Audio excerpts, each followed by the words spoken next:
আমার বন্ধুরা সবাই কেমন আছো? আশা করি সবাই ভালো আছো। তো আমিও ভালো আছি। আজকে অনেক দিন পর তোমাদের সামনে এলাম, আজকে একটা অন্যরকম ভিডিও নিয়ে। তো মাঝখানে তো আশা ছেড়ে দিয়েছিলাম ভিডিও করা, সব কিছুই আমার আসলে ইচ্ছে করতো না। এত পরিশ্রম করতাম, এত ঘর সংসারে কাজ মেয়ে সামলানো সব কিছু পরে যখন ভিডিও করতাম এবং সেটা ভিউ আসতো না, তখন মনে খুব খারাপ লাগতো। সেই জন্য সব কিছু ছেড়ে দিয়েছিলাম। তো আজকে আবার নতুন করে মিনির পাপা বললো আশা ছেড়ো না, সেই জন্য আবার বলছে না চলো করি ভিডিও। আর আজকে আমি করছি একটু ঘরে আমাদের নিচে যে কাঠ আছে সেই কাঠে একটু রান্না করছি। তো মনে হলো তোমাদের একটু দেখায়, শেয়ার করি। তো তোমরা সাথে থাকো, আশা করি তোমাদের ভালো লাগবে। দেখো হাঁড়ির নিচে আমি একটু লেপ দিয়ে নিয়েছি যাতে আমারটা ইয়েটা তুলতে, যে কালিগুলো তুলতে একটু সুবিধা হয়, কারণ এইসব তো অভ্যাস নেই, আমি রোজ করিও না। দাও জালটা ফেলে দিই।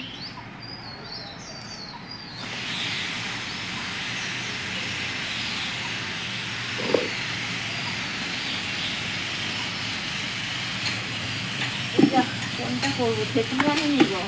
এই ওপর নিচ করা বড্ড ঝামেলা, সেই জন্য আর কি পেরে উঠি না এত ওপর নিচ করা। তো এই দেখো কী কী হয়েছে। আপাতত সিম দিয়ে ডাল করেছি, আর আমাদের গাছেরই ধনেপাতা দিয়েছি একটু, আর এইদিকে করেছি বেগুন ভাজা,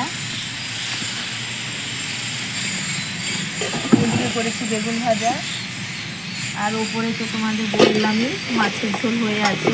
ওপরেই আছে রান্নাঘরে, পরে তোমাদের সাথে সেটা দেখিয়ে দেবো। আর এখন আপাতত এইমাত্র রাস্তা দিয়ে যাচ্ছিলো সবজিওয়ালা, তার থেকে এই পনকা শাকটা নিলাম, তো একটু শাকটাও করবো। তো এখনই সবজিওয়ালা বাড়ির পাশ দিয়ে যাচ্ছিলো, আমার একটু দেখে ভালো লাগলো পনকা শাকটা, আমি একটু আজকে কিনাতে নিয়ে নিলাম। ওটা এখন রসুন ছাড়াচ্ছি আর কি। তো এই শাক দেখে এসব করতে টাইম লাগবে বলে আমি ততক্ষণে ভাতটা হয়ে যায়, শুধু থাকা যায় কেন, এটা তার গ্যাস নয় যে আমি নেভাবো আবার পরে। দেখো আঁচটা ঠেলে দেওয়ার পর আবার কত বড় ভালোভাবে আঁচটা উঠলো, একবারে গনগনে আঁচ উঠে গেছে। এত শুকিয়ে আছে না, এত ভালো, মানে কি বলবো, রান্না করে দিচ্ছি তো মনে হচ্ছে যা বসাই ফটাফট রান্না হয়ে যাবে। আর মেনলি কি ইচ্ছা করছে সত্যি কথা বলে, এদিকে থাকা আমার না মুরগির মাংস রান্না বসিয়ে রান্না করে না, মুরগির মাংস দারুণ লাগে। তো দুটো কাঠ ঠেলতে না ঠেলতে গ্যাসটা সরি আবার গ্যাস বলে ফেলছি বন্ধুরা, এটা উনানের আঁচটা আবার গনগনে হয়ে উঠলো সুন্দরভাবে, গ্যাস বলতে বলতে অভ্যাস হয়ে গেছে। তো এই উনানে মাত্র দুটো কাঠ গুঁজতে না গুঁজতে আবার আগুনটা লকলকি উঠলো, কত সুন্দর। তো শুকনো জ্বালানি ফড়ফড় করে জ্বলছে। এই আর এই বোনের বিয়েতে সব ঘর দোর সাফ হয়েছিল, অনেক কাগজপত্র এই কার্টুন সব বাইরে ফেলা হয়েছে, সেগুলো ভাবলাম কাজে লাগিয়ে দেওয়া যাবে।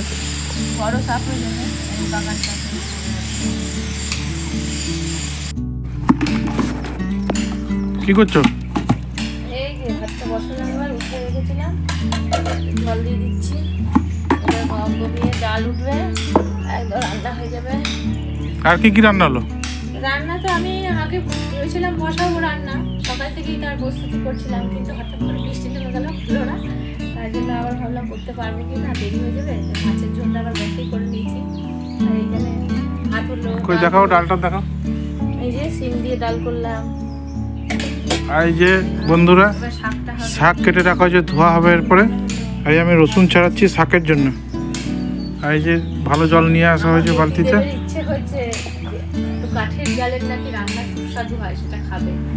আমি আর সেই ইচ্ছেটা কী করে বলে, আমার প্রতিদিন সব আমার অ্যাসিস্ট্যান্ট, সব হেল্পিং হ্যান্ড, সব কিছু এনে টেনে দিল, কাঠ জোগাড় করে দিল, আমি রান্না করছি। উপরে সব আনা আনি আমি করলাম, এই নিচেরগুলো করলো, জল তুলে দিল। চলছে এখন রান্না বান্না। এবার টমেটোটা কেটে চাটনিটা বসাবো, ভাতটা হয়ে গেলে দেখি কত দূর কি করতে পারি। চলো। শাকের রসুন বেঁচেছো? বাচ্ছি বাছা হয়নি তো, আরও বাড়াতে রসুন।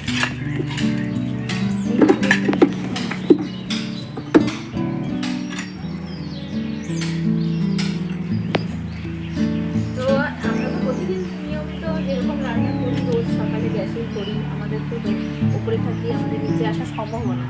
কিন্তু আজকে যেহেতু ছুটির দিন, ওর বাবার একদিন স্কুল নেই, সেই জন্য মনে হলো আজকে একটু নিচে করি। আর এবছর আমাদের পিকনিকও হয়নি কোনো কিছু।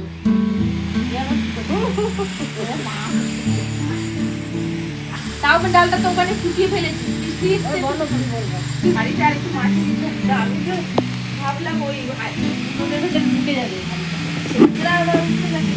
একবার উঠেছিলাম নামিয়ে দিয়ে ইয়ে করলাম, ডালটা করে নিলাম। হ্যাঁ, ডাল করে দিলাম, আবার বেগুনটা ভাজলাম, ডিম আছে কমিয়ে দিয়েছিলাম, ধীরে ধীরে করলাম। নুন হলুদ মাখিয়ে রেখেছিলাম বেগুনে, ওই সেই 9টার সময় একটু তেলটা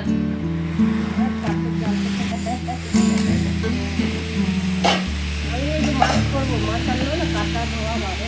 আমাদের মাছ এই সেই আগে ছিল, কাতলা 2 পিস, হলির 2 পিস, আবার কালকে ট্যাংরা সব মিলিয়ে একসাথে করতে হবে। আমাদের আজকে সাত করি সব, কালকে বলছি ভালো হচ্ছে রান্না, কালকে সব করতে হবে। 11টা পুজো দারুণ দারুণ শুকনো তো সব অনেকদিন থেকে ভাবছি, কিন্তু অল্প সকালে তো আমাদের সম্পর্ক হচ্ছে করে রান্না করা। উনুন তো ভালো করে, এবার পিকনিক তো নাই মনে হয় না, পূজা কিন্তু করবো করবো কবে থেকে ভাবছি। দেখি কালকে কালকে দেখি মদন করে নাও, ভুলে করতে পারবো না পেপারে। নিনি পাপা বুড়ো কর্তা এখন পাকা রাঁধুনির মতন খুন্তি নেড়ে যাচ্ছে, দেখো তোমরা বন্ধুরা। অ্যাকচুয়ালি ও কিন্তু কিছুই করেনি, কিন্তু এমন ভাব দেখাচ্ছে যেন ওই সব রান্না বান্না সব কিছু ওই জানে আর ওই করতে পারছে। তো আমি এখন এই টমেটো নিয়ে হাজির হলাম। এই দেখো টমেটো কিনেছি, তোর পাপাকে বলেছি টমেটোর চাটনি করবো, ও পরে নিয়ে চলে গেছে, আবার আমাকে যেতে হলো। এখন এগুলো কেটে টমেটোটা দেখি রেডি করে নিই। শাকটা তো তোমার দোষ, তুমি শাক ধুয়েছো। শাক তো আমরা 4বার 5বার করেও ধুই, তুমি কি ধুয়েছো তুমি জানো। ঠিক আছে, তো চলো পরবর্তী আবার সব প্রসেসিং করে নিই, কারণ কাঠের জালের একটুও থামিয়ে রাখা যায় না, সব পরপর রেডি রাখতে হয়।